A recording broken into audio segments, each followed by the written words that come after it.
Hello, I'm here with David Keyes, the author of Discovering the Fullness of Reality, How Partial Truths Obscure the Union of Faith and Science.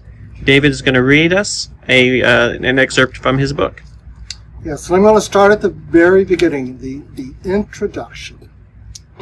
I'm guilty, you're guilty. We are all, at least have been, guilty at one time or another. We are guilty of willfully failing to see truth because we chose not to. This doesn't mean we necessarily actively chose to override the truth, although some may do this. Ever hear of a politician?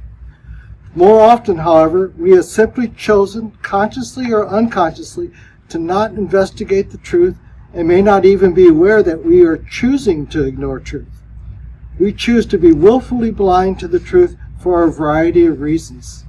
In the worst cases, some people are willfully blind because they know that if they accepted the truth, they would have to change their lives, including perhaps their jobs, their relationships, their habits, their choices. However, I don't believe most of us are such minded. Instead, sometimes we are willfully blind to the truth because we think we already know the truth, or at least we think we do. In many cases, we think we know the truth simply because we were raised as children to believe certain things. We trusted, and still do, our parents and others who have taught us.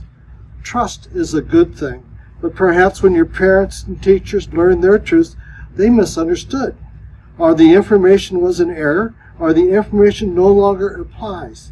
Perhaps there is better information or a better understanding now, or perhaps conversely, today's information is false, and the past truth is the real truth. Trust is an essential prerequisite to knowledge, as all knowledge comes to us because of trust.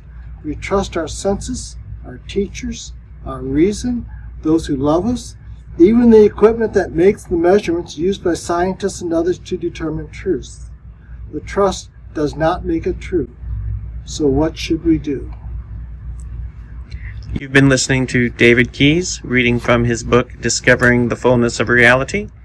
Thank you, David.